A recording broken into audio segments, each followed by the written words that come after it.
Brought to you by Health City Cayman Islands. World-class healthcare within your reach. The Business Buzz is proudly sponsored by Cayman Insurance Center, specializing in property, life, and other lines of insurance products and services. And Kirk Market. Experience a world of choice. And 100% Math. Invest in your child's academic success. Visit 100%math.com or call 547-9817. And now, Radio Cayman presents The Business Buzz, an insightful and fresh take on a variety of issues that impact the local business environment. This is where we address the business topics that matter. Radio Cayman's Business Buzz. Here's your host, Kathy Miller. Good morning, Cayman. Welcome to the Business Buzz. I'm your host, Kathy Miller. I hope everybody going into work is enjoying the less crowded roads. You know, some schools have let out. Susan's already in a celebratory mood. She's wearing a sparkly outfit today, asking, wow, Kathy, even you got to work a little earlier. And I'm like, what do you mean? I'm always here at the right time. I'm excited to have in studio with us this morning one of our sponsors for the Business Buzz, actually. It's 100% Math. Now, I know what you're thinking. It's really early, Kathy, to be talking about math. And my brain as well is like, okay, Kathy, trust me, there's going to be no calculations going on, nothing like that. But I'm happy to be welcoming Dr. McKenzie, who is the founder and principal tutor of 100% Math. Good morning, Dr. McKenzie, and welcome to the Business Buzz. Yes, good morning, Susan, and good morning, Cayman Islands. So, 100% Math. As I said, it's a little early. We're not going to be talking about mathematical equations or anything like that. But if you could give me a little bit of your background, I understand you're a mathematics researcher. So if you could give us a bit of your professional background and basically the background of 100% Math. Okay. All right, great. Thank you for that opportunity. And good morning again, Cayman Islands. All right, so I've been teaching for the last 29 years. Teaching mathematics. I've always been in love with mathematics. I've always been passionate about it. And, if I should trace my journey back, it would go back to primary school. I had a very good teacher in year 4 especially, and then in year 5 and year 6. And, those teachers really helped me to fall in love with mathematics. And over the years, I found that, I enjoyed the struggle. And then I realized that there was a lot of joy in the struggle. There's a lot of joy. I found a lot of joy in the process. And then as I got older, I found out that I had a very, good way of explaining mathematics. Like a lot of my friends would say, hey, that was very easy. I wish the teacher said that. So, I really started out doing like peer tutoring in class. When people get stuck, they'd come to Kurt and say, hey, man, could you just explain this? And I was able to do it. And, I was getting a lot of praises for that. But, the point where I started taking mathematics really seriously was when my uncle, when he was about to pass, and, he was sick and gravely ill and everything. And I remember visiting him. And, at that time, I noticed beside on his bedside table, he had 2 very important books. I saw the Holy Bible, and right beside the Holy Bible, he had a book named Further Engineering Mathematics. And that really hit me as a youngster at about, 17. I was like, man, there must be something in mathematics for our uncle to really, he's dying and everything. And, you're going to just have the books that really matter. And so he had his Holy Bible. And when I looked, I took up the book, I took up the math book. I was looking through it and seeing a lot of advanced stuff, really advanced stuff. And I said, like, wow. I said, you know what? I want to find what Uncle found. There must be something in math. Even though I love math, there's something that I haven't found yet. And you know what? I'm happy I have found that. Oh, that's interesting. So it was more of your, I guess, in a sense, your uncle's condition that was a bit of a trigger for you into focusing on math. Yes. Did you know, even before that, okay, when I go to college or university, this is what I want to study, or did you have different aspirations? Yeah, that's interesting. Yes, at first I wanted to do medicine. As a kid, I was like always studying.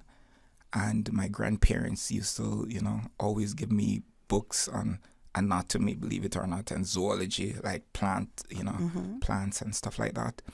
And, I found that I just really love studying. Like, there was a library at home. So, I'd read through all the books. Back in the days, we had encyclopedias, Yeah. and, a lot of stuff on history, world history. So I was there, like, doing, like, a lot of reading. And, I found that as a youngster, too, people would say, hey, you're brilliant. So I'd get a lot of positive affirmation, saying that, hey, you need to, maybe you got something in academia, maybe you should go in that direction. So, as a kid, the big thing was to be a medical doctor. But then, the change happened in 1988 when my results came out, when I did not get an A in biology, where I got the A in chemistry, A in math, A in physics, didn't get an A in biology. And my high school sixth form said, you know what, there's no way we're going to let you do A-level biology if you didn't get an A in it. So I had to make a switch right there. So, That's really surprising to me. You got an A in everything else. Yeah. But not in biology, which I want to say traditionally was considered of the sciences, the easier science to take. Yeah, you got an A in physics, A in chemistry. Yeah, I didn't get an A in biology. So that's interesting. The head of the school sixth form at the time said, I'm sorry, we can't let you do those subjects. So I had to do something quickly. So I switched at the last minute. I switched out to business, did economics and sociology. And so that was the end of that. When I went to university, I found out that I was doing much better in mathematics. And I was doing really good at econ because of the math content. Right. So that was my hint that, maybe there's something going on here with the math. Okay. I'm going to get into a little bit more about you as a mathematics researcher, but you're here for 100% math. Yes. And if you could tell us what 100% math is all about, what services you offer, your vision, your goals. Okay, so 100% math really stemmed from what happened here in 2011. What happened is that there was a young lady who was my neighbor, who was in year 9 at the time. She attended John Gray, and I think she moved to Clifton Hunter eventually. But what happened is that her parents entered her for CXC mathematics. And the parents said, hey, I heard that you're very good at math. So she asked me to tutor her daughter, and I did. And the youngster got a grade 1 in CXC, and that was the first time that happened in Cayman for a year 9 student. Wow. That caused a lot of interest in the community. I was interviewed by the Cayman Compass. The young lady and her parents were interviewed also. And when that went out, I started getting a lot of calls for tutoring. So I started looking at it and say, you know what, here's this young person who's just 13. And, the Lord was very gracious that, the Lord used little me, to really do something like this. And a lot of people started looking at it and say, you know what, maybe people can do CXC at this age, And so over the next couple of years, students kept coming to me. So I decided that, maybe I need to just do something officially. So started 100% Math. The 100% Math, that was a very interesting name. Believe it or not, I got it in a dream. Yeah, that's very interesting. I believe that. Yeah, I got it in a dream. I dreamt that I'm religious. I dreamt that I had a dream. I saw Jesus, and a lot of other things happened. But interestingly, he opened the door, and he gave me a paper. And when I opened the paper, I saw 100%. I saw 100% on it, and I said 100%. I said, you know what? I'm working on a company right now, so I'm going to call it 100% Math. Wow. And, the 100% Math means a lot of things. Like, a lot of people love the name. They say it really sounds confident. And 100% could mean complete also. I know it sends the impression that we have a 100% pass rate. We don't have a 100% pass rate. but it's pretty close to 100%. You know? It doesn't give me that impression. It just makes me think math, like straight up 100% math. This is what we're about. Exactly. Yeah. We're totally about 100%. We're totally about mathematics, all aspects of mathematics. We do like calculus, we do tertiary, secondary, we do primary, we do like adult and continuing education also. You do? Okay. Exactly. Okay, so like, you don't just cater to students? No. We cater to anyone who loves math. Okay. We also have like math clubs for adults, for example. Like sometimes we meet monthly on like Friday nights, like once a month.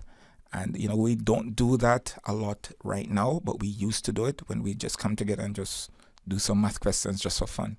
Okay. I could never imagine that, but I'm glad you guys have fun in it. Yeah. It's so interesting.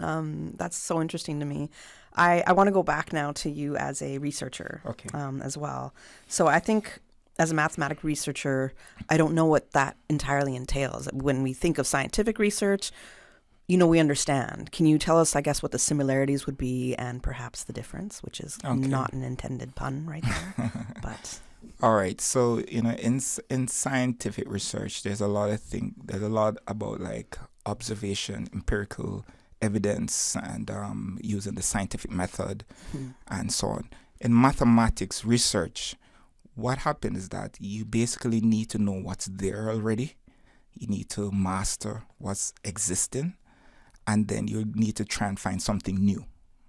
So that's, I'm not saying scientific research isn't the same thing, because you do have to do that also, what's there, and then you go through a process called the scientific process or the scientific method, and then you come up with something new. In mathematics, though, it's very important to move the field forward, because a lot of subjects are based on mathematics fundamentals.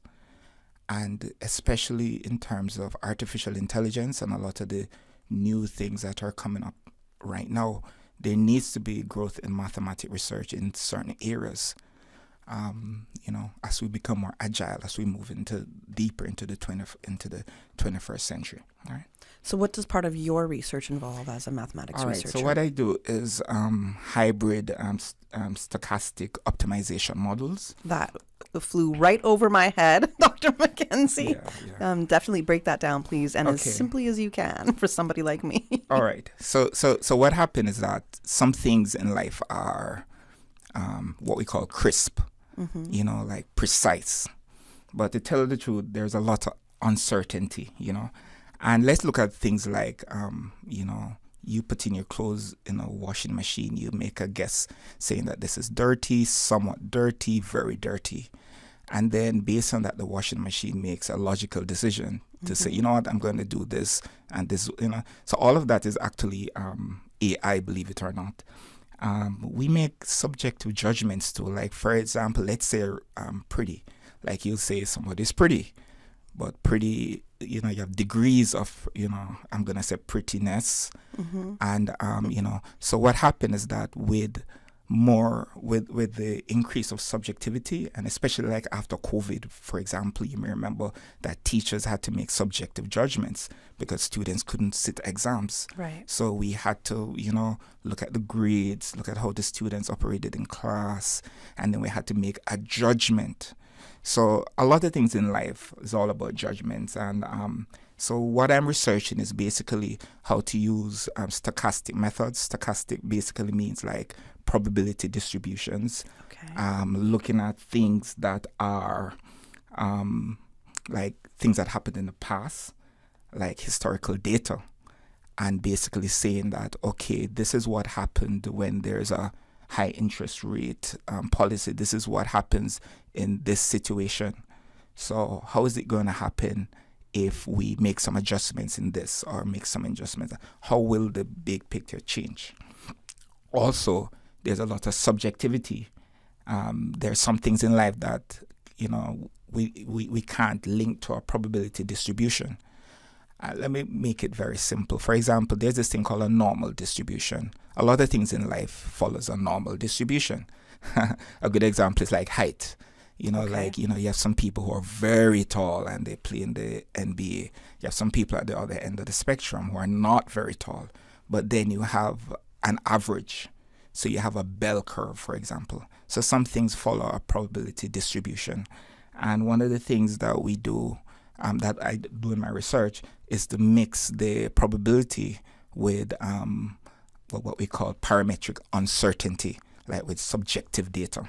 Okay. So what I'm doing basically is quantifying subjective data. Like some people look down on subjective data, but you know, everybody has a voice, you know, and people are taking that more seriously, especially after COVID.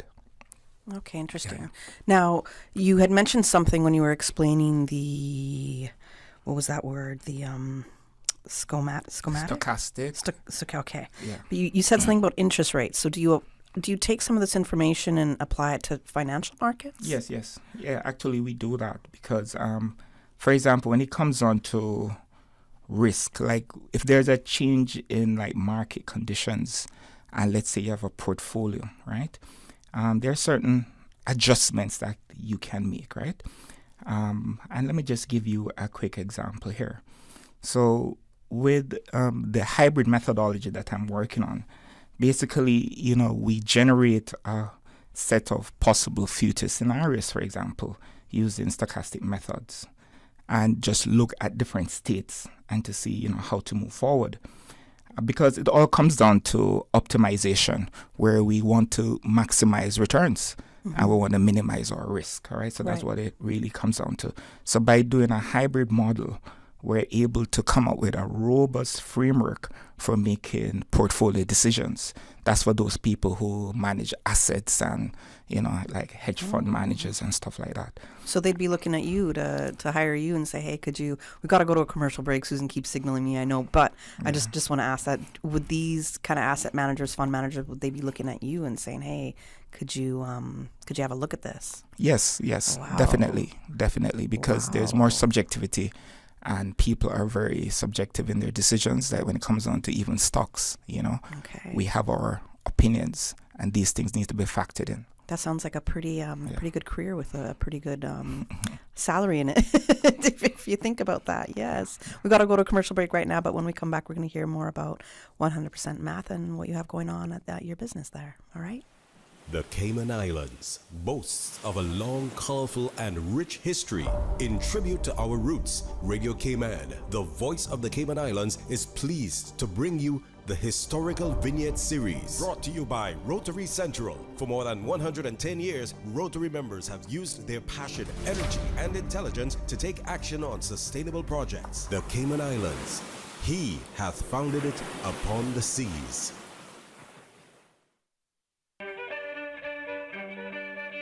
When the United States instituted prohibition between 1919 and 1933, the Cayman Islands utilized the opportunity under Commissioner Hutchings to build the treasury coffers by smuggling liquor through to the United States.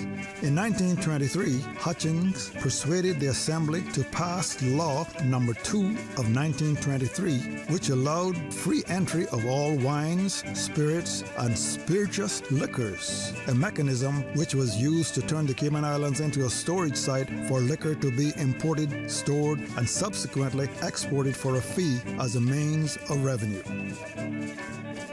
Since 1993, Rotary Central has worked diligently each year to provide quality bus shelters to our community. A traveling convenience to our school children, the elderly, young people going to work, guest workers, and visitors using the public bus. We, Rotary Central, help you, our advertisers, make it happen. Your marketing dollar travels a far way. Positioning your message, your product, your services, your presence in over 83 bus shelters. Every dollar you spend, every advert you place helps to build another bus shelter, providing modest comfort for Cayman travelers. Reserve space now on the only billboard medium in the Cayman Islands. Email rotaryshelters@gmail.com. rotaryshelters@gmail.com. The Bus Shelters, a partner in community convenience.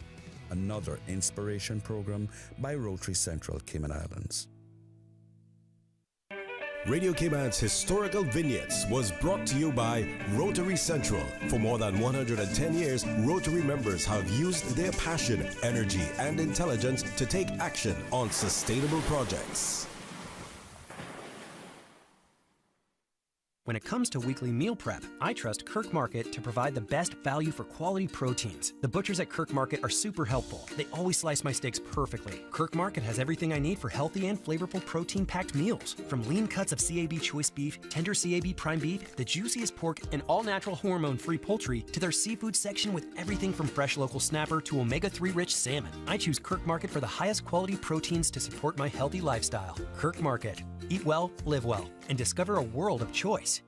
Investing in our children's academic success and future career is a no-brainer. Isn't it time we stop with the excuses? With 100% Math, you can take charge now. There's no reason for your children to fall behind in math again. Since 2011, 100% Math has prepared students for exams in IB, HL, SL Math, and CSEC and enrichment programs for gifted students. Visit 100%math.com or call or WhatsApp 547-9817. That's 547-9817. No more excuses. Set your child up for success today with I'm Michael 100% Webster. Math. And I'm Denise Brown of Cayman Insurance Center. Family is not the most important thing, it's everything. We have worked with the community and their families on protecting themselves for the future, Whether it's providing top-rated life insurance, or protecting your family's household investment. from our family to yours, we understand and we care. I'm Denise Brown. Call me at 814-7229. And I'm Michael Webster at 925-5433. We are Cayman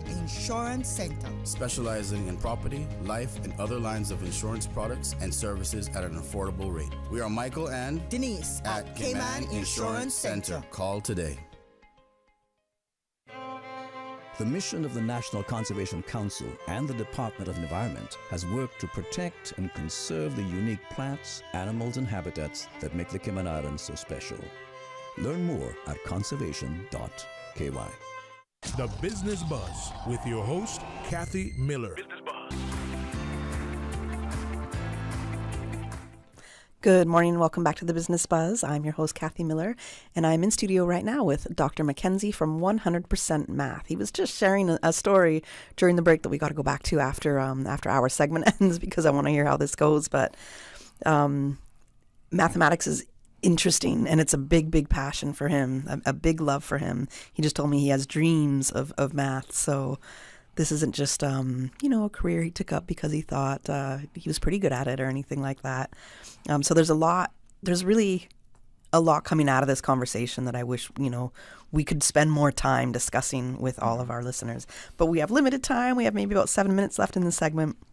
And I have a few questions I do want to ask. So you did mention a little bit earlier about AI and mathematics. So I guess I want to ask really, is math making that kind of a comeback when it comes to emerging industries that may heavily rely on a strong mathematical background? Do you see a lane in the future job market that will call for this? Oh, yes, I do. There's a lot of opportunities, especially as we go deeper into the 21st century for mathematics. For example, there's this job like some people have heard about. It's called a quantitative analyst. Yes. Called quants. Man, these people make a whole lot of money. Like starting out, I understand. Like here, I saw a job not too long ago on LinkedIn where they were paying like $25,000 a month, for being a quant. And what a quant does is basically look at all of these, a lot of data, and they manage assets and hedge funds and stuff like that, and they try to really like maximize returns and minimize risk, and manage stock portfolio and asset classes and stuff like that. And there's a lot of mathematics, a lot of modeling behind that. And if you're someone out there who's doing accounting and have a strong business love, and you're also good at mathematics, that's a lane for you right there, where you can just have the best of both worlds. You can. I'm starting to think I should have listened to Dr. Matumbo when he told me to study math, and I might make a career change when he said 25 grand a month there. Yeah, 25,000 a month. Wow, that's pretty crazy. Yeah. Would you say there is so much development in technology right now, especially in terms of AI, as we're just saying. But is there certain tools or developments in the past decade that have really helped us learn and understand and apply mathematics a lot better? Yes.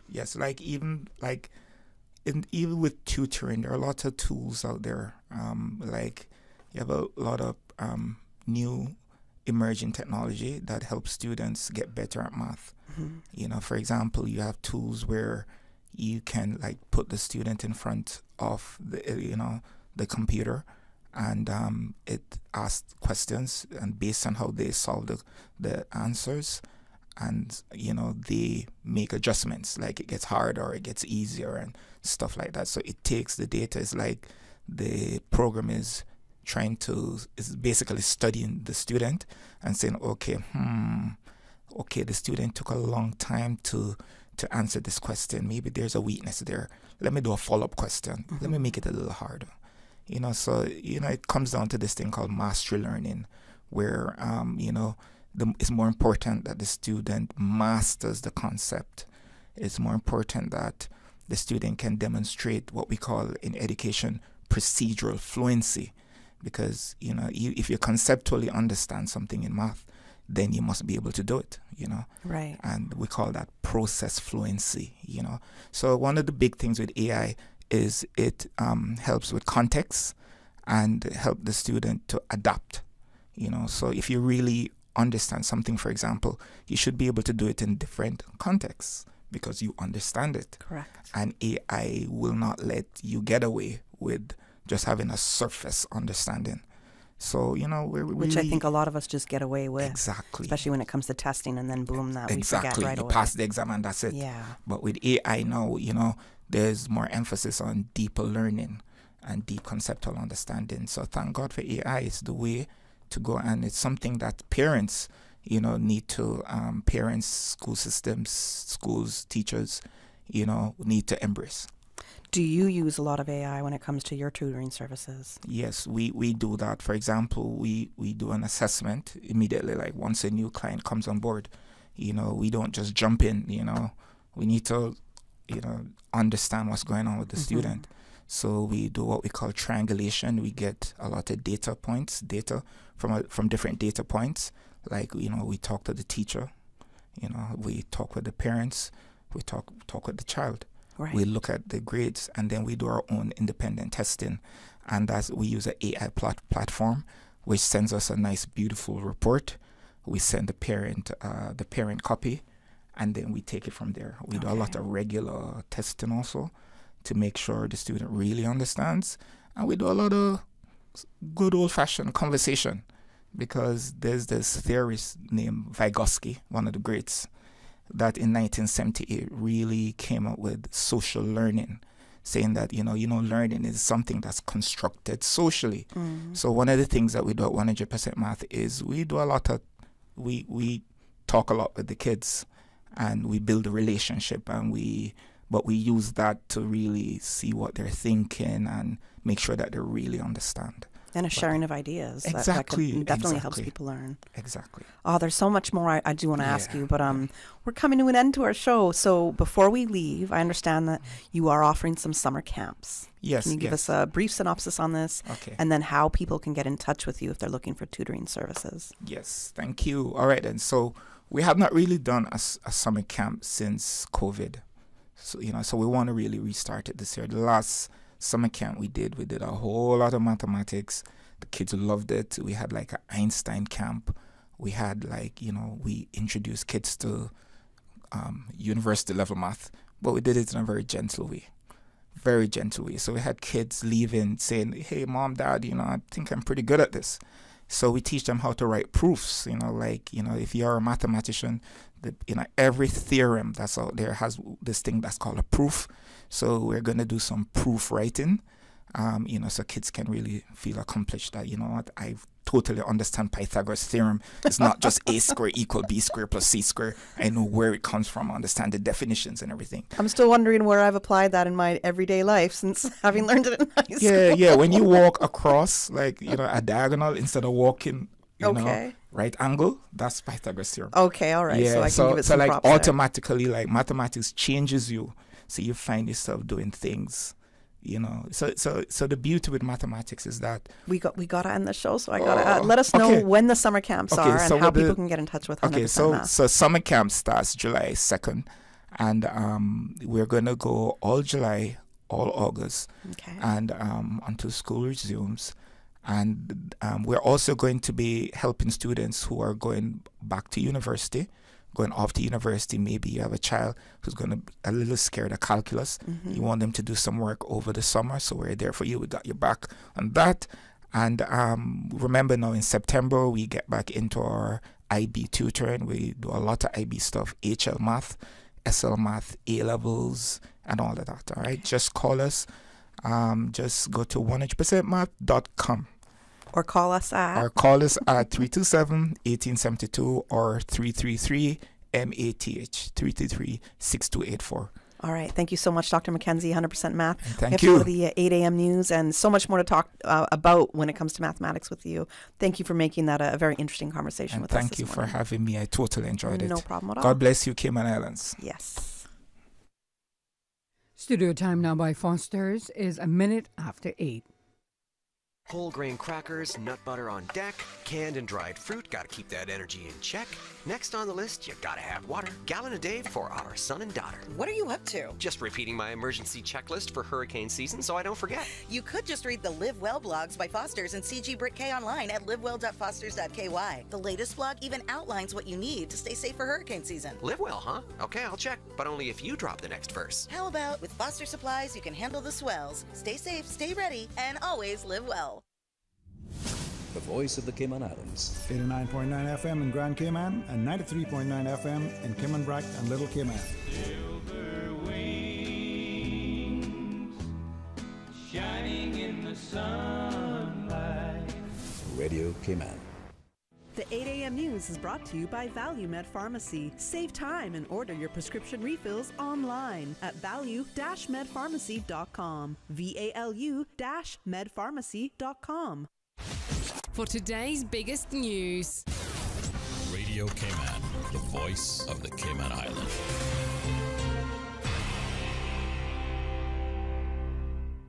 With your latest news, I'm Carsley Fuller. An alleged home invasion and assault stemming from a domestic dispute lands a man in jail pending trial. Radio Cayman's Jeffy Ebanks reports. Patrick McKenzie has been charged with charges of inflicting grievous bodily harm, common assault, and trespassing with intent to inflict grievous bodily harm.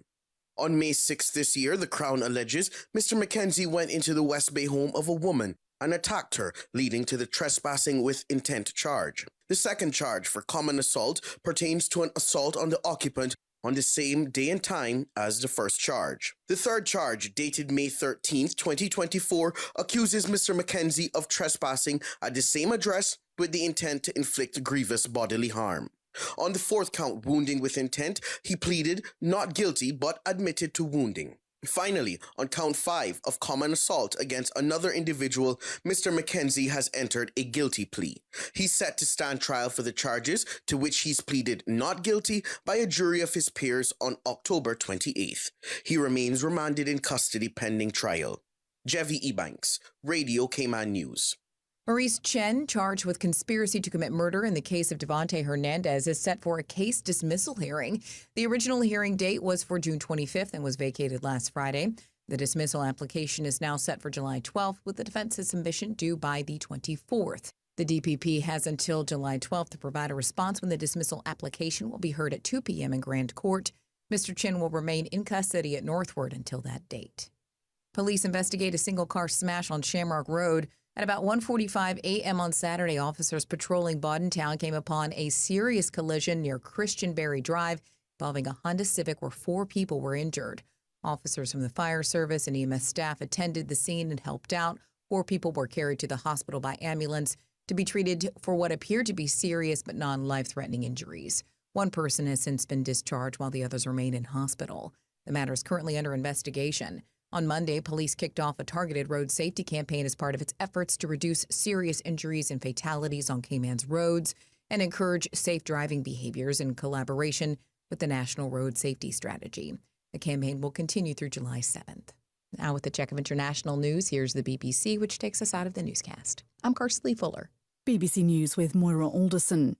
The legal battle involving the WikiLeaks founder Julian Assange appears to be coming to an end.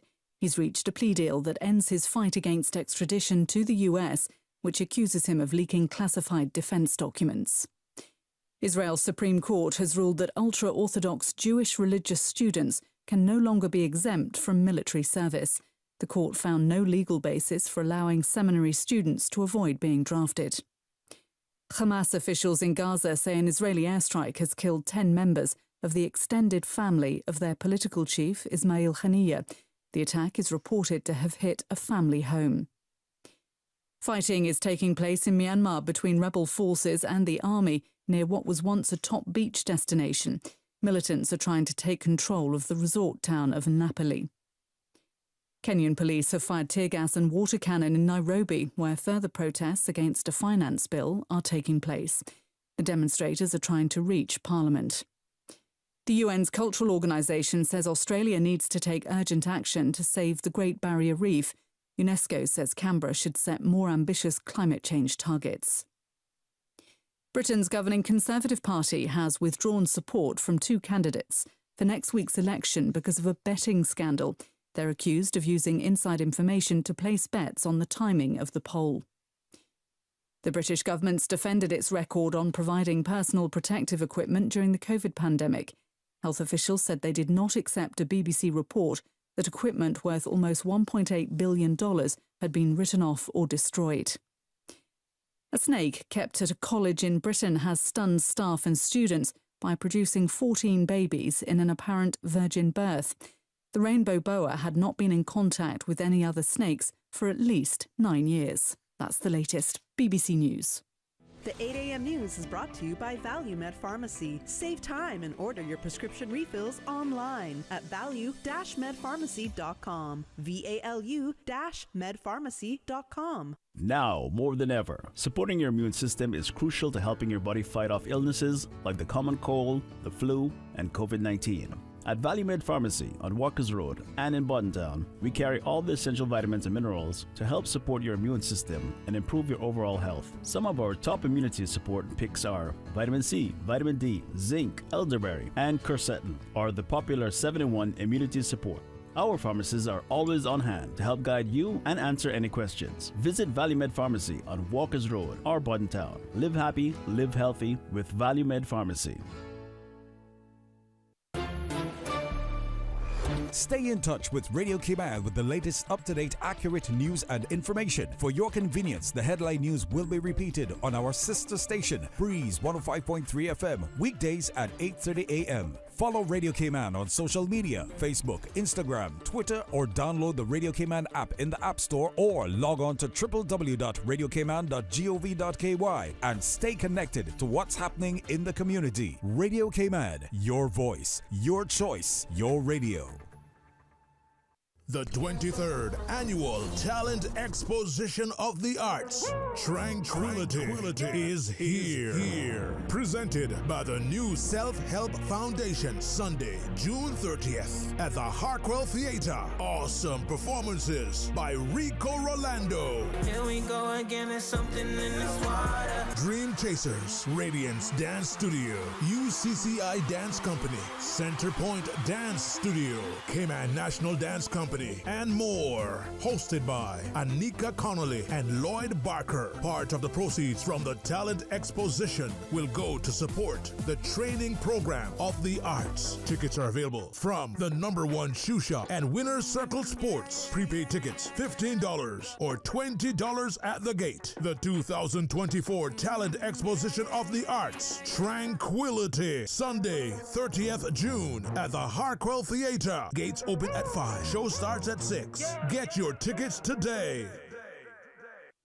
Cayman, mark your calendars for the high-speed thrills of the third round of the 2024 C1 National Tour. Sunday, June 30th at South Sound Dock. Current division leaders Nathan McLean, Joshua Wattler, Caden Green, and Ryan Dixon look to defend their top positions on the open waters. But the rest of the pack is on the attack. Gather the family and enjoy a fun-filled day of thrilling races, delicious food, and cool treats. Admission is free. Be there to catch all the action live with the Cayman Islands Watercraft Association. Round 3 of the 2024 C1 National Tour. Sunday, June 30th at South Sound Dock, starting at 11 a.m. Proudly sponsored by Car City, Cayman Islands Coast Guard, Cayman Islands Fire Service, Pepsi, Fast Signs, J&M Equipment, Ministry of Youth, Sports and Heritage, Party Animals, Seabreeze Charters and Jet Ski Rentals, Verdant Isle Farm, Health City, Cayman Islands, National Logistics, Onshore IT, Ministry of Tourism and Ports, Radio Cayman, and Breeze FM. If you're a parent, you know that providing your child with a quality early childhood education can be expensive. However, the Ministry of Education offers financial assistance through its Early Childhood Assistance Program to help qualifying Caymanian families cover the costs at registered early childhood settings. Visit our online application portal at moeapplications.gov.ky to learn more and get started. This message is brought to you by the Ministry of Education. The 8 a.m. weather update brought to you by CG Britcay, where people come first.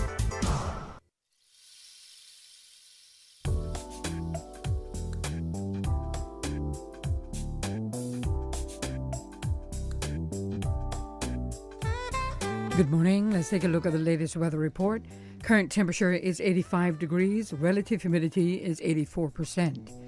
The barometric pressure is 29.95 inches and rising. The wind is out of the east at 4 knots. Overnight low temperature was 81 degrees. Synopsis indicate isolated localized showers are expected across the Cayman area over the next 24 hours as an upper level trough lingers over the Western Caribbean. Further east, moisture associated with a tropical wave just east of Jamaica is expected to move into the Cayman area later tonight, interacting with an upper-level trough, increasing the chance of cloudiness and showers. Radar images show isolated showers in and around the Cayman area, moving towards the northwest. Now, the forecast for the Cayman Islands for today and tonight is calling for partly cloudy skies with a 40% chance of showers and possible thunder, and temperatures will rise to the upper 80s today and fall to the upper 70s tonight. Winds will be east at 5 to 10 knots and seas will be slight with wave heights of 1 to 3 feet. Today's high tide will be this morning at 11:54, low tide again this evening at 5:59. The sun will set this evening at 5 minutes after 7 and will rise tomorrow morning at 5:50. And the outlook is calling for an increased chance of cloudiness and showers from Thursday afternoon as another tropical wave currently over the eastern Caribbean approaches the Cayman area. We were set to battle, and your Aunt Angie was leading the pack when... Aunt Angie, what does this have to do with car damage? Oh, right. Well, long story long. I took down the assassins and wound up inventing a new form of mixed martial arts. I became an international champion until one sore loser karate kicked my car. But I was covered with CG. Covered for malicious damage and more. CG Britcay. Good like that. All benefits are subject to policy provisions, including eligibility at the time of service. The 8 a.m. weather update brought to you by CG Britcay, where people come first. Flow presents Flow Mania, the first ever all-in-one bundle for mobile and fixed internet. Wow, finally. With an absurd 1 gig broadband connection at home. For real, that fast? Insanely fast 5G for the first time ever. Are you serious? And an incredible service to keep you going. Wi-Fi backup included. What? Woohoo! Go all in. Go full mania with Flow Mania. Calculate your savings when you sign up at discoverflow.com or in store. Poor oral health can impact your ability to eat, drink, and communicate, and it can also take a toll on your self-esteem, making you feel unhappy. We understand that while the steps are simple, developing the habit is key. Brushing twice daily, especially before bed, helps eliminate harmful bacteria. Flossing removes food particles and reduces cavities. Eating healthy foods and drinking plenty of water are also essential. These practices, combined with a dental visit every 6 months, will significantly benefit your oral health. Routine checkups allow your dentist to assess your practices and recommend any necessary measures to enhance your smile and overall well-being. Your health tip was brought to you by Total Health, comprehensive preventative health care in the Cayman Islands. Social media, X, formerly Twitter, Facebook, Instagram. Interact with our talk shows on YouTube. Download our official Radio Cayman app, or you can log on to our website, www.radiocayman.gov.ky. You can also add us to WhatsApp on 925-3261. All the latest information, breaking news, community events, and more. Radio Cayman. The traffic report is brought to you by Subway. Enjoy a delicious start to your day with breakfast from Subway. Good morning once again. This time we take a look at what's happening on our roads. Coming from the east, traffic is moving on moderately on Shamrock Road and flowing's pretty good on the Linford Pearson Highway. Different story on Cool Road as traffic is a little steady and coming off of Agnes Way, moderate flow of traffic off of Bobby Thompson Way and flowing moderately as well on Huldah Avenue. No issues on Owen Roberts Drive as traffic is light to moderate as well as coming from the West Bay 4-way stop. As we turn our eyes to the West Bay Road in front of the Ritz, traffic is moving on pretty good in both directions. Coming off of the Esley Tibbetts Highway, steady bit flowing traffic as well as on North Sound Road in both directions. And heading towards the Industrial Park area, traffic is moving along moderately.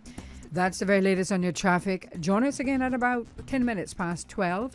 We'll give you another look at traffic. Have a good morning and buckle up. Summer's heating up, and so are the good times. Whether you are out on the water, enjoying the beach, or gathering with colleagues for an office bash, make it a feast to remember with Subway. From assorted sandwich platters to mouth-watering cookies, our catering menu has something for everyone. Perfect for groups of 5 or more. For food that's fresh, fast, and perfect for any occasion, choose Subway Catering. Visit subway.ky for catering options. Subway. Eat fresh. The traffic report is brought to you by Subway. Enjoy a delicious start to your day with breakfast from Subway. The Business Buzz with your host, Kathy Miller.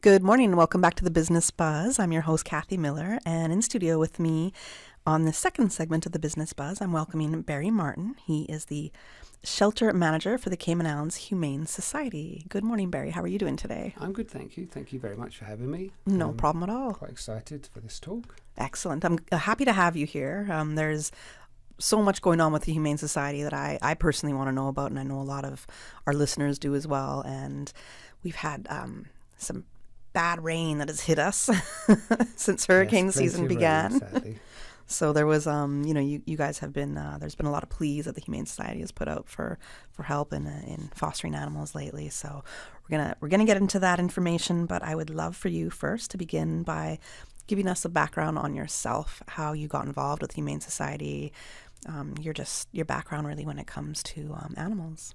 Okay. So I've been coming to the Humane Society actually for quite a few years, but probably 7 years back, I realised that the Humane Society existed.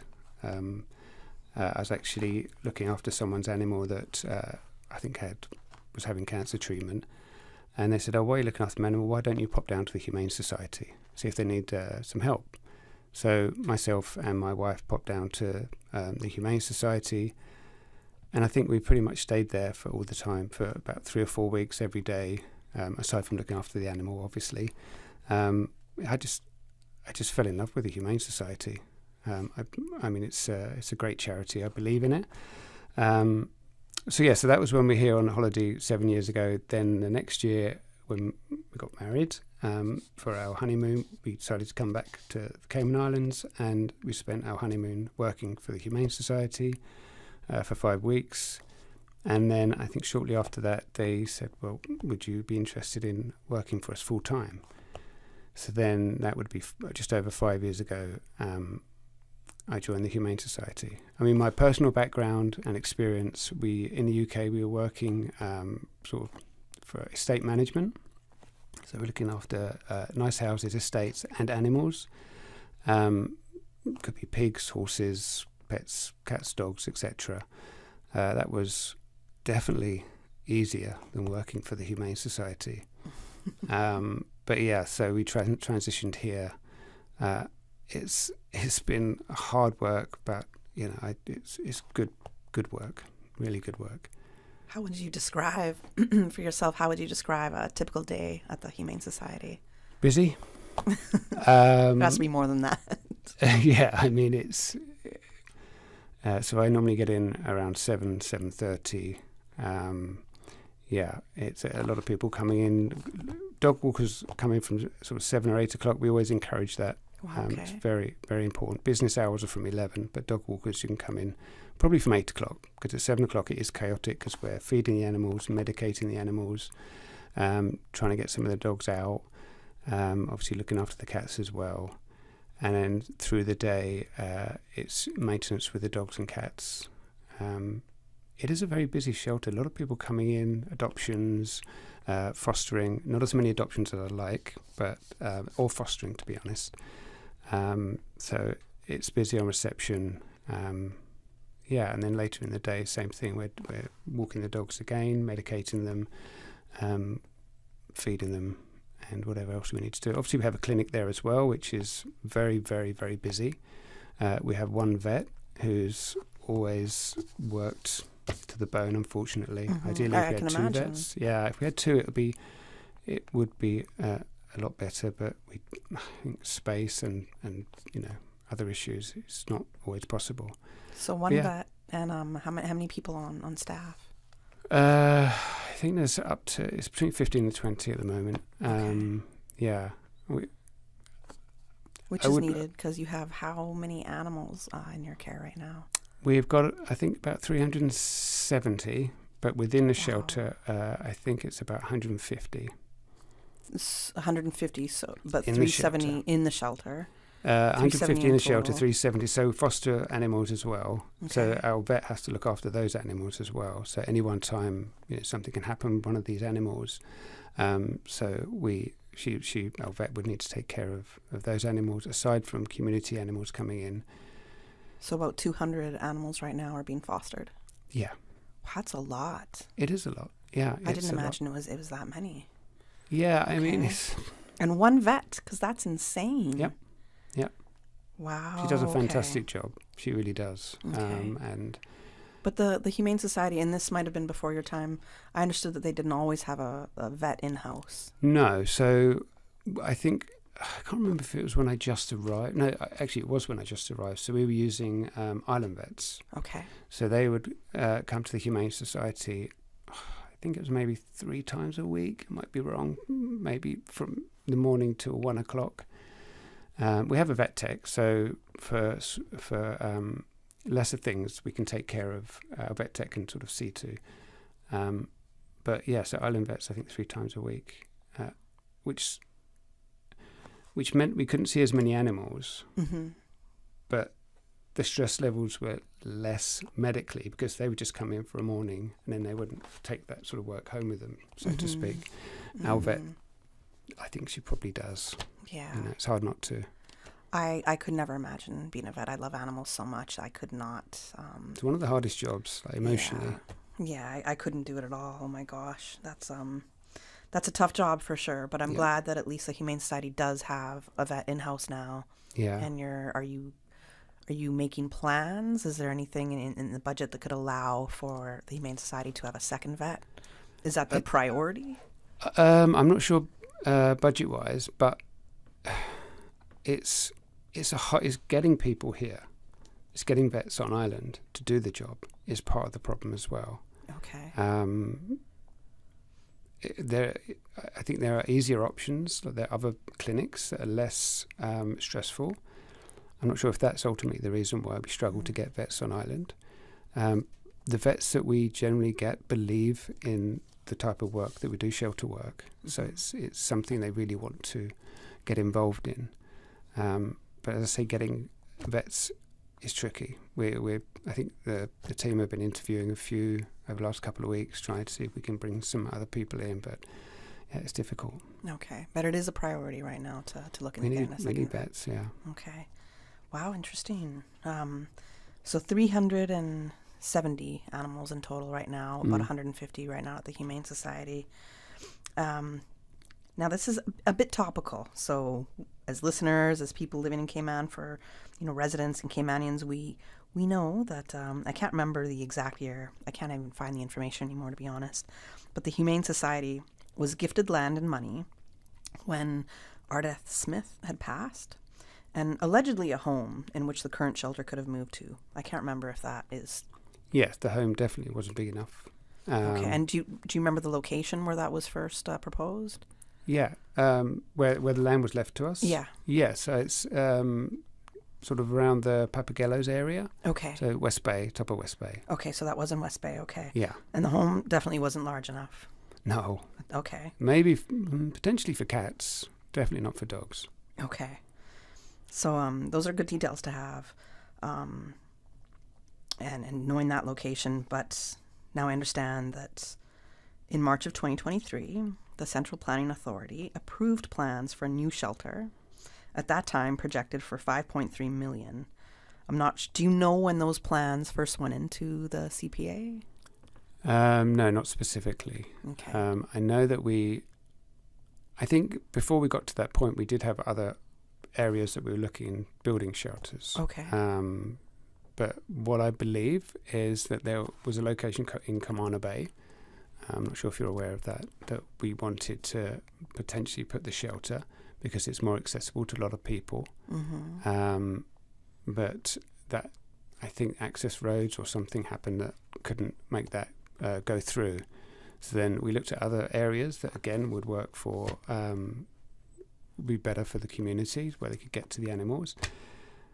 I think there were 2 other properties that we were close to getting, and again they fell through. So eventually we decided, well, look, we've got this land, we need a shelter, let's build it on the land, and that's what we're doing now. Were you trying to do this on your own, or was there partnerships that you were working with, private partnerships that you were trying to get this done in conjunction with? I think the Camana Bay, I think the land was... So in Camana Bay, I think there was a lease of land from DART. I think it was an acre. But then, like I said, there were no access routes to the land, so it couldn't be used, unfortunately. But I think mainly that the area in West Bay is Humane Society. I mean, we're working with architects and other people. Mm-hmm. But yeah. So when you're looking for an ideal location, what are some of the, things that you're ideally looking for? Accessibility, more sort of central location, because even, there are 2 sides, I think, to it. One, why didn't you go straight to West Bay? Because the land was already there. Mm-hmm. Makes sense. But then a lot of people now say that I've spoken to about where we're building it, they're happy for it to be built, but they're like, it's in West Bay. So if you're living in East End, or if you're living, somewhere the other side, it can be a bit of a journey to get there. Although to be fair, from where the location is to drive to the current location, it's 15 minutes, 20 minutes at a push. So it's not a million miles away. It's not that far at all. We're very spoiled on this island. I know. If you live in London, you're like, drive that's half nothing. a mile can take you 2 hours. Yeah. It's but yeah. So. But we also have the new highway that was built for West Bay. So getting to West Bay is a lot quicker than it's ever been. It's to me, it's the most ideal place to live. I mean, even with traffic, if you're going up to West Bay, it's rarely that busy. Mm-hmm. Coming into town, even if there is traffic coming into town, it still doesn't take that long. So what did you do with the land that was left for you?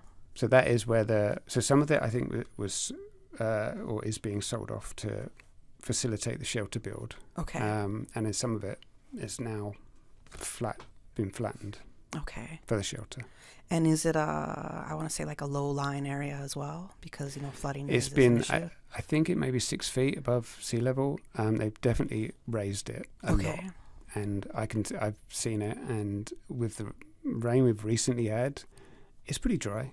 Okay. Which is like, wow, what a sigh of relief, It's especially when you have to look at what the Humane Society currently goes through. To be in a shelter this dry, wouldn't that be fantastic? Yeah. So, right. It's going to be nice and dry. Okay, so you couldn't really go first to the space that was left for you by Ardeth Smith. You couldn't fully use that land in that house. The house wasn't quite enough for what you guys were trying to do. No, definitely not. But you were able to sell off some of that land. And did you buy, I guess, more land like in Mount Pleasant area of West Bay? I think it's enough that they've got. Okay. I think, I'm not sure where the sale is at the moment with the land, but... do you know how many acres it was that was originally left? I'm not sure. I think it might be 15, 20 maybe. I'm not sure, to be honest. All right. Yeah, I couldn't find those details as well. That's why I just wanted to check with you. But it's definitely enough for a new shelter, a purpose-built shelter with some outside areas for the dogs to exercise, which, as you know, is very difficult. much needed. Yeah, very there's difficult. No crazy road next to the shelter. Right. So I hope I'm still here. It'll be amazing to see it. It really would. So that was in 2023 that these plans were approved, and it was said within 2 years that the shelter will be built, right? Well, hopefully 2 years, 2025, we're expecting that. At that time, the projected cost of $5.3 million. Can you update us on where this new shelter is, what phase we're at? Is anything being done as yet? Okay. So recently, I think the last couple of months, they've leveled the land and they've filled the land. So I can see the nice height of the land, about 6 feet. That's great. Yeah. So pretty much that's where they are at the moment. I think the next phase would obviously put in the footings in and starting to build the actual shelter. That will be a great sight to see when that happens. So hopefully that won't be too long. There was talk that we may have a solid structure by the end of the year. Probably doubtful, but that would be wonderful to see. Probably into early next year we'll see a structure. But then there's obviously a lot more to do than just that. So yeah. What else is there to do in that sense? Well, wiring, cabling, air conditioning, drainage. There's a lot to be done. And 5.3, are we still in that ballpark, or have the costs? Again, I don't know figures, changed? but what I do know is costs, building costs, construction costs have gone up substantially. I think since they were initially looking at building the shelter. Again, I don't know figures for that, but it's going to cost a lot of money. A lot more than the 5.3 originally projected. I don't know the answer. I wish I did. Oh, I wish you knew too, Barrie. I wish I did. I need someone here that's a financial person. Right. We do. I feel like I think they might be shying away from these kind of questions. So yeah, you're kind of in the hot spot right now, but it's important to get the info out. You know what I mean? It's important to get this information out. Yeah, I agree. And I'm thankful that you are here to share and talk about it. It is important. I agree 100% because, people need to know this stuff. A lot of the community come in asking questions. They're frustrated. We work in a shelter. We're frustrated. We want the animals are frustrated. We want this. I think everybody wants this now. Now we've started. We get some momentum and get it done as soon as possible. Right. It would be interesting. It would be worthy for us to talk to somebody from. I don't know if it would be the board that handles kind of the purse strings when it comes to the Humane Society. Because the board. They can directly answer those questions, and that's who's directly responsible for what is happening or not happening with the Humane Society, right? Yeah. So you can only do and say so much in that sense. So if the plans were put into the CPA prior to 2020 when we all went into lockdown, that means that costs would have been, if they were $5.3 million around that time, that was costs then. And everybody in Cayman knows that costs for building or any sort of development here have nearly doubled. Yeah. The shipping costs as well. I think this more than doubled. This is potentially why they're needing to sell some of the land just to fill that shortfall. Mm-hmm. It's amazing how much costs have escalated. Yeah. because of COVID or just inflation. I'm not sure. So I can imagine that's a significant impact Yeah. on the Humane Society Yeah. as well, which is a bit of a stress because you're like, oh, we were hoping by 2025, and originally at least when plans were put in and whatnot. So, okay, I guess we'll see. We'll hang on and see what happens there. We have to go to I'm a little late for our commercial break, but we got to go to a commercial break. But when we come back, we're going to be talking about the storms, what the Humane Society has had to go through, especially when we got hit a couple weeks ago on that beautiful rainy Monday, I think it was. Yes. Let's go to a commercial break, and we'll be back with Barrie Martin from the Cayman Islands Humane Society. I'm Michael Webster. And I'm Denise Brown of Cayman Insurance Center. Family is not the most important thing, it's everything. We have worked with the community and their families on protecting themselves for the future. Whether it's providing top-rated life insurance or protecting your family's household investment. From our family to yours, we understand and we care. I'm Denise Brown. Call me at 814-7229. And I'm Michael Webster at 925-5433. We are Cayman Insurance Center. Specializing in property, life, and other lines of insurance products and services at an affordable rate. We are Michael and Denise at Cayman Insurance Center. Call today. When it comes to weekly meal prep, I trust Kirk Market to provide the best value for quality proteins. The butchers at Kirk Market are super helpful. They always slice my steaks perfectly. Kirk Market has everything I need for healthy and flavorful protein-packed meals. From lean cuts of CAB choice beef, tender CAB prime beef, the juiciest pork, and all-natural hormone-free poultry, to their seafood section with everything from fresh local snapper to omega-3 rich salmon. I choose Kirk Market for the highest quality proteins to support my healthy lifestyle. Kirk Market. Eat well, live well, and discover a world of choice. Stay ahead with Total Health for all your healthcare needs. Their state-of-the-art facility offers specialist consultations, diabetes and weight loss, women and child, ophthalmology, ENT, dental, orthopedics, physiotherapy, on-site laboratory, imaging and pharmacy all under one roof. Total Health also provides comprehensive health checks for women, children, men and senior citizens. Conveniently located in the Grand Pavilion on 7 Mile Beach Corridor. Experience a new era of preventive care in the Cayman Islands with Total Health. Because everyone deserves healthier living. Visit totalhealth.ky today and empower your well-being. There's not long to go till Miss Universe Cayman Islands 2024. So let's meet our wonderful contestants. What's up, Cayman? I'm Tia McLaughlin, your contestant number 5 from the District of Bordentown. I can't wait to see you at the Miss Universe Cayman Islands pageant, Hearts of the Universe, on August 31st at the Westin. Join us for an unforgettable night filled with elegance and empowerment. Tickets go on sale on the 1st of June at Funky Monkey, The Finishing Touch, and online at eventpro.ky. Tickets are $75, but get your early bird tickets for just $65 before July 1st to join these wonderful women on their journey to the crown. The Business Buzz with your host, Kathy Miller. Good morning. I feel like that was a quick commercial break. I didn't even realize we were coming back. Usually Susan gives me some sort of a warning, but hey, it was a good thing that I had my headphones ready a little bit right there. All right, we are talking with Barrie, who is a shelter manager for the Cayman Islands Humane Society. We were just discussing the progress for the new shelter in West Bay, how that's coming along, and I think Barrie had said to us that the most recent development with that is that the land has been filled and raised a little bit. And hopefully there's been talk of a structure by the end of the year. He's not entirely sure that's going to happen. Yeah, it's hopefully, but I mean, I wouldn't hold your breath. Right. It'd be good to see some block work in just anything at the moment. It'd be good to see something moving. Right. And it would be good, as we said before the break, I understand that you don't have all the financial information, but it would be good to hear from the board the financial position of the Humane Society and what's going on, where that money is going to, where that, the land that has been sold off, how that's all working, because this is a nonprofit, and it's in the interest of all the people and the public. I agree. To know this information, so perhaps reaching out to the media and giving us a better understanding would be beneficial for all. But we're going to turn to the storms right now. We are in hurricane season.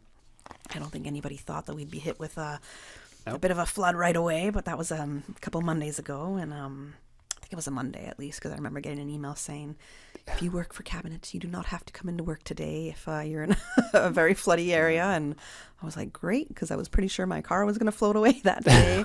I was a little luckier than most, I would say. But We know that when those rains come, and it doesn't even have to be as bad as it was a couple weeks ago, but we know that when those rains come and they hit the current location for the Humane Society, which is on, it's North Sound Road? Yeah. Right, North Sound Road by the, I think it's the is it Butterfield roundabout? By A.L. Thompson. By A.L. Thompson, right. Yeah. And that roundabout that I might have gotten wrong. But I think it's the Butterfield roundabout. We know that in that area, it is low lying as is, but you guys get flooded. Like there could be a cloud in the sky, and I feel like you guys are flooded. Yeah. What happens? I mean, seriously, that was. I think we were expecting some rain. It's. I don't think we expected that much rain. No, I don't think anybody did that day. And normally, to be honest, when we have a high volume of rain, there's a certain level of flooding. That sounds a bit silly, but there's an amount you can put up with. Mm-hmm. It's not too much. This one was different. Yeah, we were wet. But the plea went out for the community to see if they could come and help us and evacuate the shelter. Community were amazing. I mean, seriously, there were queues outside the shelter in the pouring rain, in torrential rain, in like knee-deep water, waiting to take animals. Oh, wow. I mean, it was so, for me personally, thank you, community. You guys are amazing. Yeah. It was a great sight to see, if I can say that. Yeah, Not, with the it's not so unfortunate much circumstance. people getting wet, but Yeah. the community really, all the animals we could get out, we got out. Mm-hmm. There's some animals that were on certain treatments, so we'd move them to different areas where they couldn't go out. Cats that would be too stressed going out, they stayed and they were fine. So the animals were fine. Like I said, it was very quick that the community just stepped up. Okay. We got them out. How does the Humane... So we didn't know we'd get that much rain, right? But I know that, okay, this has been happening, since time began in that sense, where the Humane Society has existed in that area. We know that it's a flood zone area. We know that every time it's going to rain hard, that you guys are going to go through some major issues. So in knowing that, how have you prepared for these kind of situations? With regards to the shelter, we now have what they call storm guards in the doorways. Like little dams. Door dams. Yes. So we have those in certain doors. The problem is that's great. They're fantastic. They stop the water coming through the door. But then you have holes in walls. Water comes up from the floor. Then there's possibly somewhere behind you weren't aware of, and there's another bit of water coming in. And over time, it starts to come up. But we do have pumps, so we try to keep pumping the water out to slow it down, which works to a degree. I mean,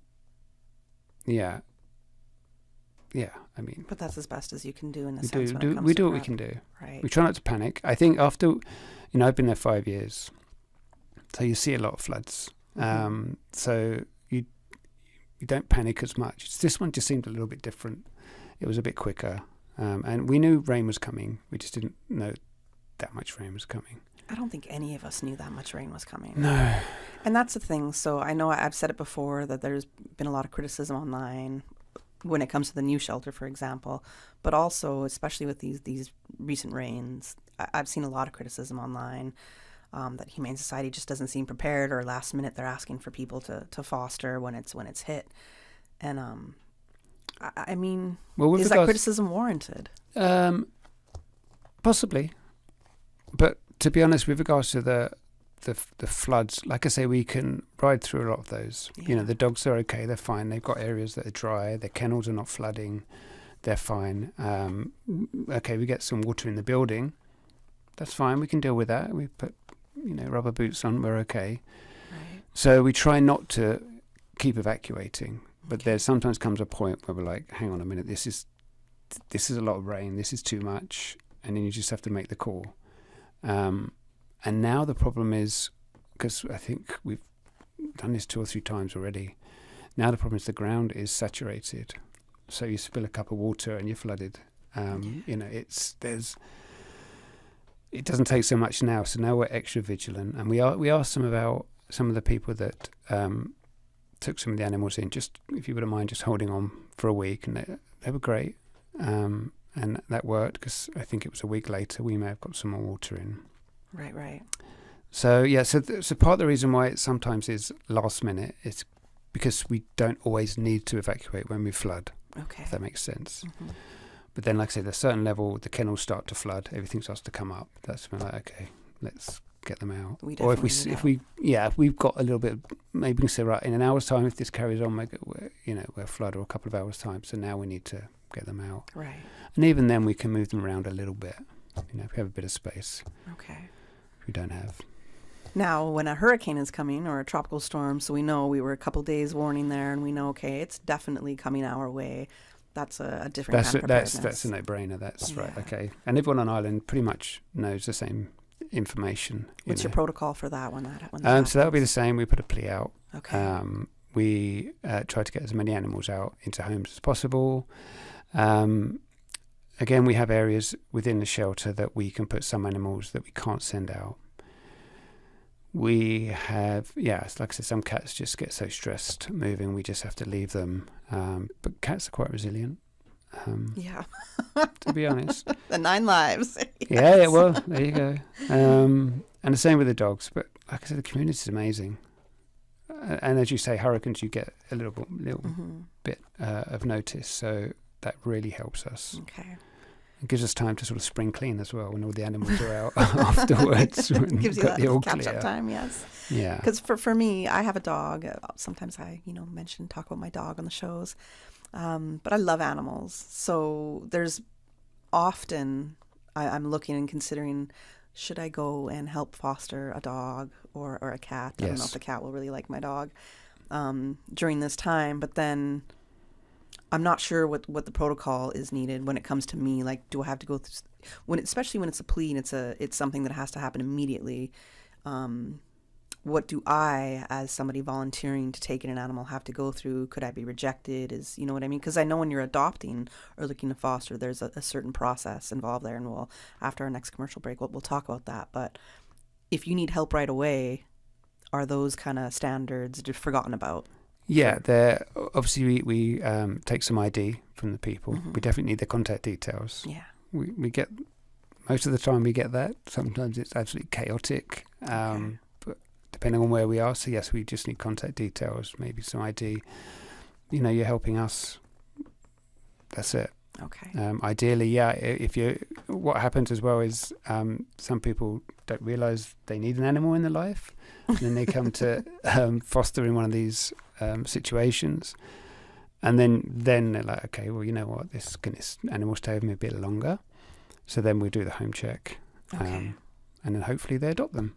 Okay, all right. Okay, so that for me especially is good to know, because when you do put out that plea and you need help, at least I can know, okay, well, I can go down and help the Humane Society. I don't have to go through some sort of I don't know, be subject to all these different guidelines and whatnot. And to be honest, the guidelines are it's what you do with your animal anyway. I'm pretty sure you do everything that is within our guidelines. Right. It's not very strict. And let's talk about that. We got to go to a commercial break, but when we come back, we're going to hear really more about the Humane Society, what your services are, what you guys do in the community, and when it comes to adopting pets and fostering pets, the process involved there. Okay. All right.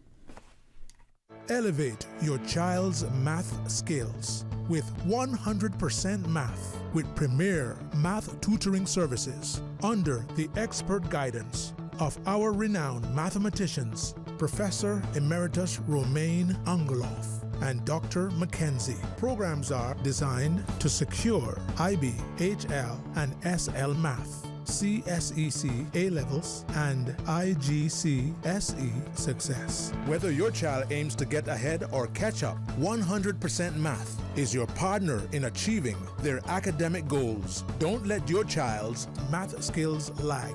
Visit us at 100%math.com or call or WhatsApp 547-9817.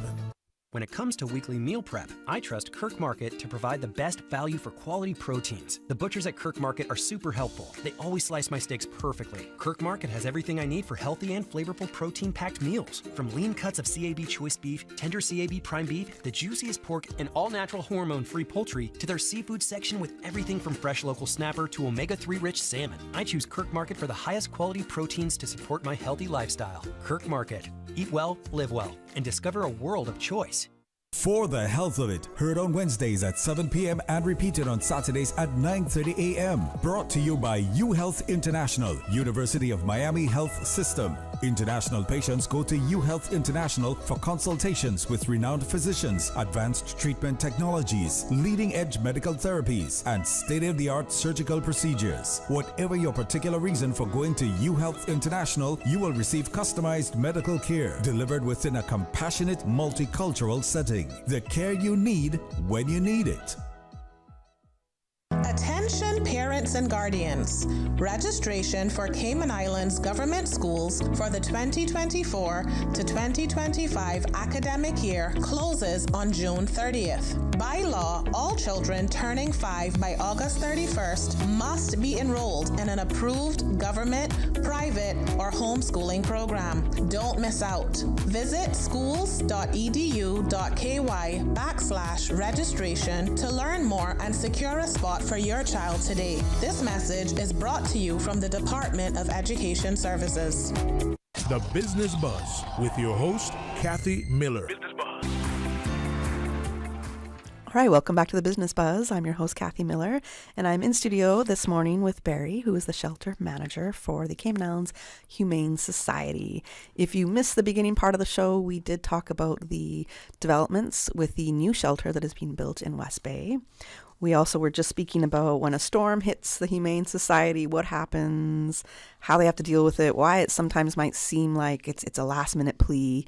But the Humane Society themselves do as much as they can to keep the animals there, move the animals around until it just gets to be too much water. And often, when it's a heavy, heavy rainy day that nobody was expecting, you really can't blame them for that. They're doing the best that they can without trying to call on the community. But when they need to, the community definitely answers. So that was a big point there. Now, we are in hurricane season, as mentioned. And we always hear a lot about having a disaster plan ready for your family, your home.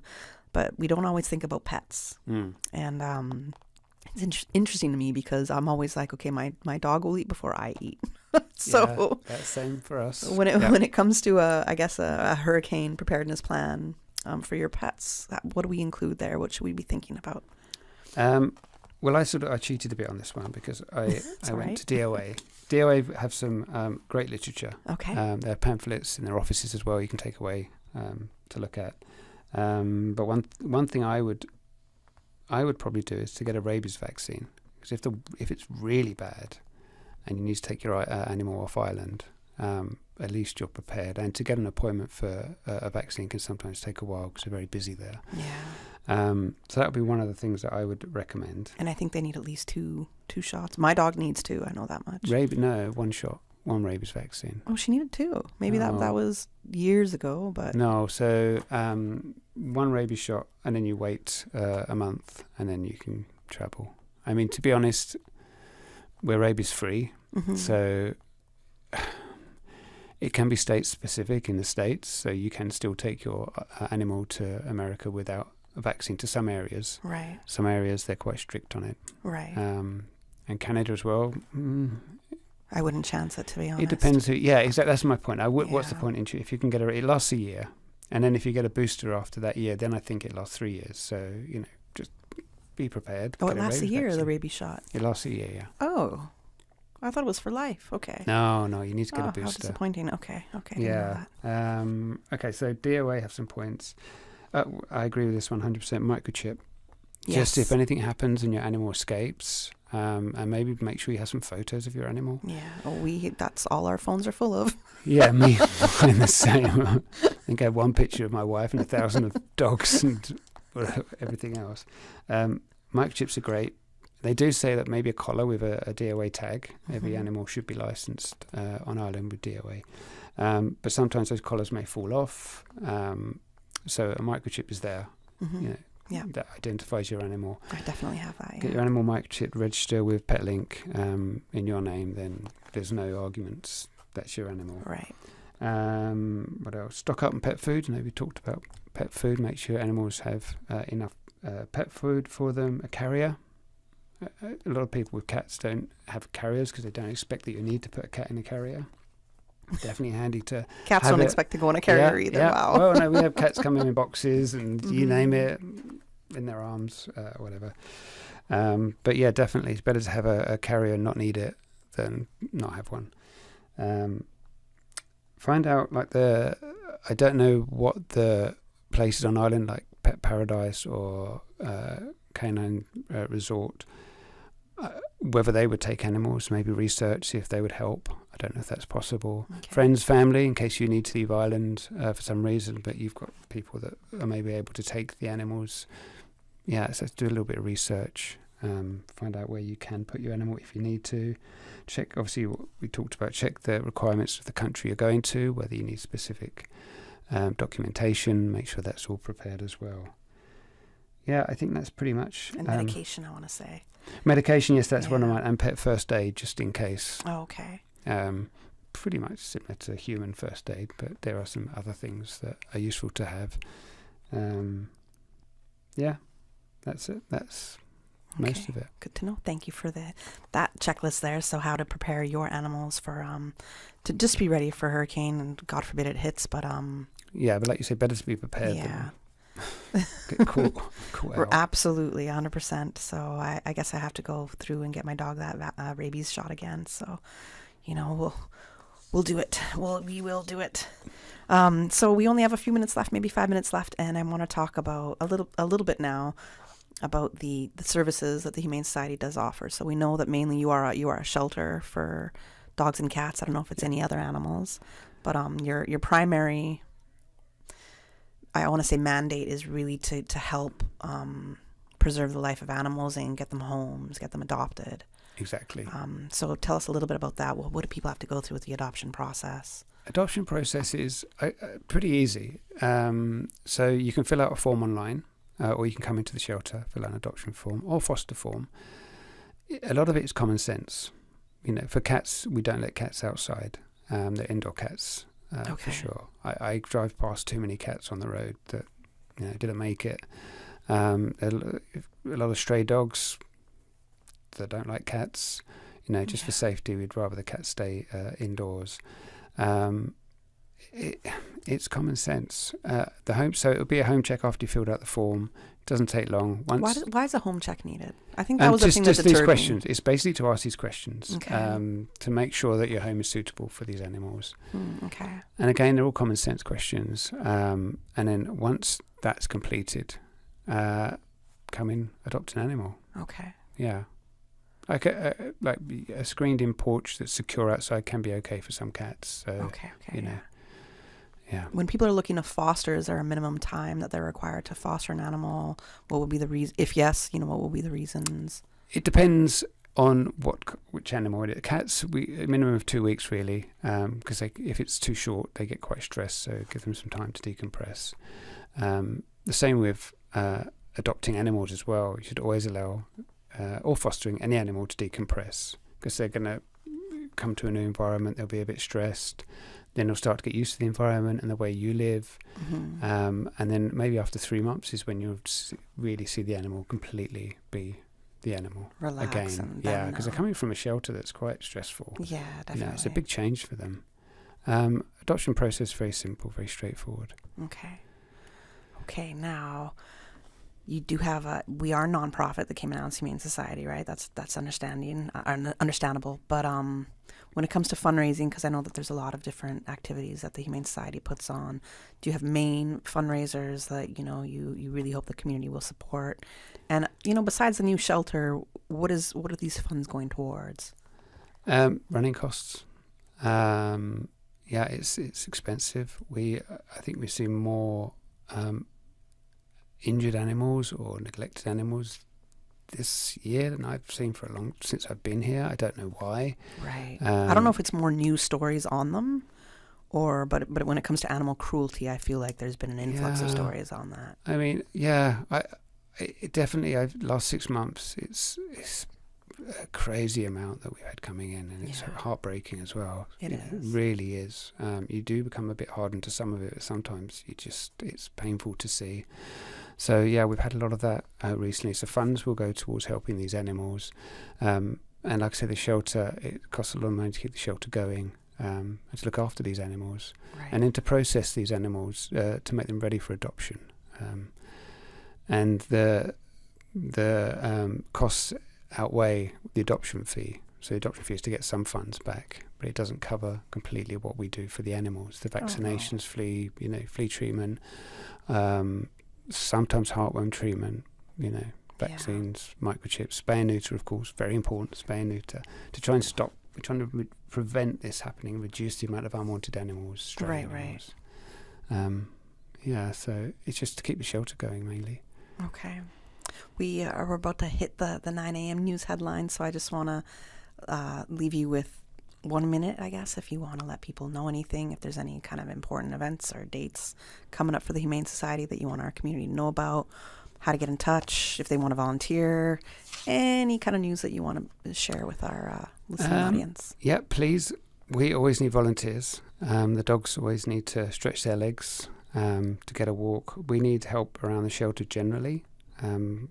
If you don't mind mucking in, helping us clean, if you have some construction skills to just do a few repairs here and there, always great. We've had some great people come in to do that. Events coming up, I believe on this Thursday there's a wine tasting at Grand Old House. You can send us an email, info@caymanhumane.org. I think for more information on that one. That's the only event coming up. I mean, we have the big ones, the Wagon Walk, and obviously the Fur Ball, which have happened. Yes. Which are really necessary. But please volunteer. It's very easy to volunteer. You can pop into the shelter, just start straight away. You can fill out a form online. If there's anything you think that we need and we don't know we need, let us know. We're open to ideas. We're always listening. Okay, Come great. and help us. All right, Barrie, thank you so much for joining us on the Business Buzz this morning. I appreciate you coming on and talking about some of the tougher topics there when it comes to the new shelter, and giving us an understanding of what the Humane Society has to go through when it comes to a storm. And, just a reminder out there for people that are looking for a little bit more, I guess, love, companionship in their homes. I just heard, I believe it was our 7 a.m. news this morning, that there was something on the BBC News that said, I think a stroke, or people are at more risk of a stroke if they are living lonelier lives. Yeah. And I can definitely tell you that if you have an animal, especially a dog, who is so happy to see you all the time, no matter if you've left the house for 1 minute or all day, there is nothing like a dog's love, at least, that will take some of that loneliness away. So, if you feel that you're kind of going through a sadder time or a lonelier time in life and want some companionship, I would definitely encourage you to consider at least fostering an animal and hopefully adopting one, and to reach out to the Cayman Islands Humane Society and go from there. I agree. 100%. Yes. All right. Thanks, everybody, for listening to us this morning. And we're going to go to the 9 a.m. headline news, or 9:02. The Business Buzz is proudly sponsored by Cayman Insurance Center, specializing in property, life, and other lines of insurance products and services. And Kirk Market. Experience a world of choice. And 100% Math. Invest in your child's academic success. Visit 100%math.com or call 547-9817. Radio station. Radio Cayman is the voice of the Cayman